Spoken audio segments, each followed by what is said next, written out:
Eu sempre digo aqui neste canal que ninguém, absolutamente ninguém, apoia o PT de graça, apoia o Lula de graça. Nem a Janja apoia o Lula de graça, uma coisa assim impressionante, né? E é claro que a classe artística brasileira, esse pessoal da música, esse pessoal do cinema, essa gentalha toda que fez o L com gosto nas eleições presidenciais no ano passado, é claro que essa gentalha toda também não apoia o Lula de graça. Todos eles têm muito interesse nessa história. Se não for numa lei Rouanet, se não for num patrocínio aí, numa verba da Ancine ou qualquer coisa do tipo, vai ser nesse tipo de coisa aqui. O Estado, a força estatal, obrigando pessoas a consumir um conteúdo artístico brasileiro, uma produção nacional que ninguém quer consumir. A ministra aqui da Cultura do governo Lula, Margarete Menezes, defende então publicamente a volta da cota para filmes brasileiros, a chamada cota de tela nos cinemas, né? Vamos dar uma olhada então nessa notícia, nessa história, ver o que isso pode significar e tentar imaginar quais seriam as repercussões disso para o mercado cinematográfico brasileiro. Não se esqueça, deixe o seu like e o seu comentário aqui neste vídeo. Se inscreva no meu canal se você ainda não for inscrito. Se você quiser colaborar financeiramente aqui com este meu trabalho, você pode se tornar membro patrocinador do meu canal com valores a partir de R$ 1,99 por mês. Não vai te fazer falta, mas vai me ajudar bastante. Pode ter certeza disso. Então ela falou isso aqui anteontem, dia 12 de agosto. Estou gravando isso aqui na noite do dia 14, uma segunda-feira. Então ela se pronunciou a esse respeito aqui na cerimônia de abertura do 51º Festival de Cinema de Gramado. Imagina a lacração que é esse negócio, esse monte de obras brasileiras num festival que ninguém assiste, ninguém acompanha, né? Ninguém dá a mínima para esse festival aqui, aquele ambiente em que esse povinho do cinema brasileiro fica um entregando o prêmio para o outro, aquela reunião de comadres do cinema brasileiro, em que filmes que ninguém assiste são exibidos, são dados prêmios, inúmeras premiações para esses filmes que ninguém vai assistir no cinema, e é onde esse pessoal se reúne também para ficar falando esse tipo de coisa aqui. O incentivo do Estado brasileiro para a cultura, para o cinema. Precisamos voltar a esse patamar de patrocínio estatal para a nossa arte, depois de 4 anos de trevas do governo Bolsonaro, em que não havia diálogo com o meio popular, o meio cultural, né? Vamos dar uma olhada aqui no que a senhora Margarete Menezes, então, falou a esse respeito sobre a chamada cota de tela, então, que é aquela vaga, aquele espaço obrigatório no cinema para obras brasileiras, né? Então, por que ela está tratando desse tema? Veja bem, olha o que ela disse. O projeto sobre cotas de tela está no Senado. Na próxima semana, ele deve ir à votação e queremos dar boas notícias. E aí você deve estar se perguntando por que as cotas de tela, esse projeto está em votação no Senado, se isso já existia no Brasil há algum tempo. E a verdade é que em 2001, esse projeto foi editado aqui, lá na época do Fernando Henrique Cardoso, na verdade uma medida provisória que foi feita aí, lá na época do Fernando Henrique Cardoso. E isso nunca deixou de ser uma medida provisória, nunca foi para o Congresso Nacional, nunca foi votado nem nada, porque naquela época as medidas provisórias não caducavam. A emenda constitucional, que é a número 32, que é quem estabelece aquele prazo de 45 dias, aí, prorrogáveis por mais 45, se eu não me engano, para a votação de medidas provisórias antes que elas caduquem por parte do Congresso Nacional, justamente para evitar abusos por parte do Poder Executivo.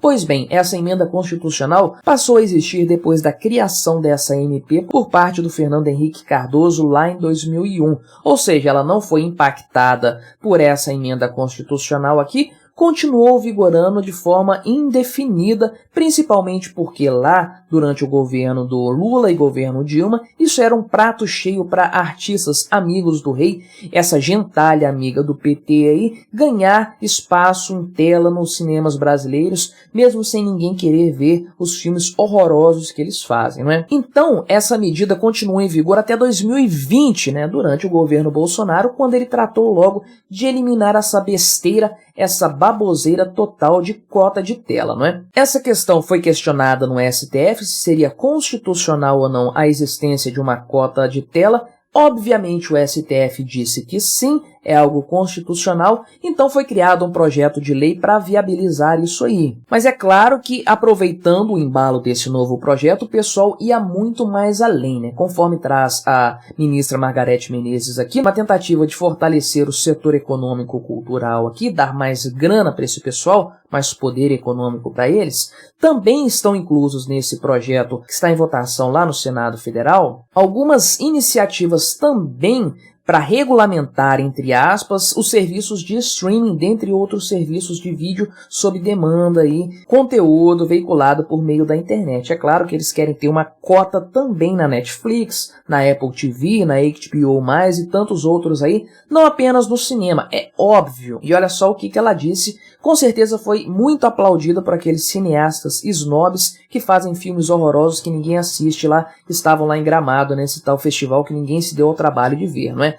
Compreendemos que a conquista dos streamings será uma revolução não só para o setor audiovisual e artístico, como fortalecerá e será crucial para a estabilização da independência financeira da produção cinematográfica brasileira. Não, nunca que o cinema brasileiro vai ser economicamente independente. Ele depende do Estado para existir. É uma indústria natimorta, um serviço que ninguém compra e que, portanto, depende do papai Estado para continuar funcionando e pagando gordos salários para diretores, cineastas, produtores e, é claro, os artistas. E é claro que ela iria citar a descontinuidade das políticas públicas para a cultura do governo anterior como algo ruim, como algo problemático. Ela disse que isso causou um prejuízo imenso ao setor da cultura, né? Muito se perdeu, imagina o tanto que se perdeu em Lei Rouanet. E ela disse que houve ações de censura, de perseguição e de criminalização dirigidas ao setor artístico, inclusive ao audiovisual. Meu Deus do céu, onde que essa mulher está com a cabeça, né, para falar uma coisa dessas? Temos censura hoje, com o Xandão, com esse Flávio Dino aí, com esse pessoal querendo cercear a liberdade de opinião. Não me lembro de nenhuma obra ter sido vetada, ter sido censurada no governo Bolsonaro. Agora ninguém é obrigado a patrocinar isso. O governo federal não é obrigado a patrocinar obras horrorosas de péssima qualidade. E ela disse que o governo quer fortalecer o setor de todas as maneiras que forem possíveis, né? Ela falou isso aqui, conforme vocês podem ver, e eu não tenho dúvidas disso, que o governo Lula vai trabalhar de todas as formas para continuar comprando o apoio dessa galera que, conforme eu falei, não apoia o PT de graça, não apoia o Lula de graça por convicção. É uma mão lavando a outra naturalmente. A grande verdade é que essas cotas de tela aqui são um problema enorme para as salas de cinema, para as empresas aí do setor audiovisual brasileiro. Por quê? Porque elas tiram espaço dentro dos cinemas de filmes que realmente importam financeiramente para essas empresas, para esses estabelecimentos. Pense só no fenômeno Barbenheimer, né? Salas repletas, lotadas de pessoas com filas enormes para assistir a Barbie e depois para assistir o Oppenheimer. Imagina essa porcaria de cota de tela funcionando, as salas de cinema tendo que reservar algumas vagas aí para filmes que ninguém vai assistir, porcarias de filmes nacionais que ninguém está interessado em ver, tirando o espaço do filme da Barbie, tirando o espaço do Oppenheimer, tirando o espaço do Missão Impossível, ou do próximo filme de super-herói que vai fazer sucesso, do próximo filme infantil da Pixar, da Disney, sei lá, que o pessoal vai querer ver, não é? O filme Elementos está se recuperando no cinema e tudo mais. Imagina essa porcaria de cota de tela atrapalhando o setor audiovisual brasileiro, o que realmente vende, né, o que realmente faz gerar a economia, que são as salas de cinema, e não a produção de conteúdo aqui no Brasil. Existe uma bobagem, uma besteira comunista, socialista, de achar que o país tem que produzir tudo o que consome, inclusive arte. Não, poxa, deixa as salas de cinema ganharem dinheiro com a produção internacional. Qual o problema que faz? Está todo mundo feliz com isso.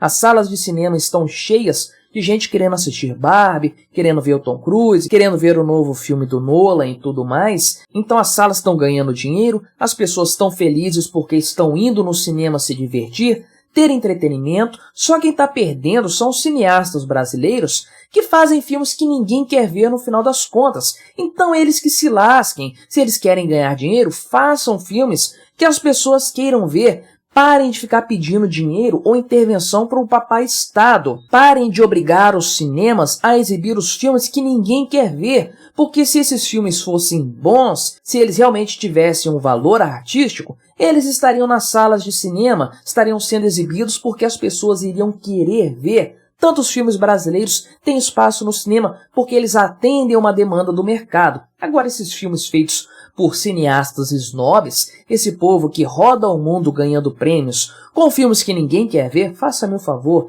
esses filmes têm que passar longe das telas de cinema brasileiro, pro bem das salas de cinema, pro benefício econômico dessas salas, desses empreendimentos, e pro bem-estar do povo brasileiro que não precisa ver esse tipo de porcaria aí que não nos diz nada, né? Mas é o tipo de coisa que eu já esperaria da Margareth Menezes, desse pessoal aí da cultura do governo Lula e tudo mais, e desses artistas que não produzem nada de relevante, mas que fizeram o L com gosto e agora estão cobrando o preço de seu apoio, né? Mas o que você achou dessa história? Colabore com o nosso debate, se inscreva no meu canal se você ainda não for inscrito e até a próxima.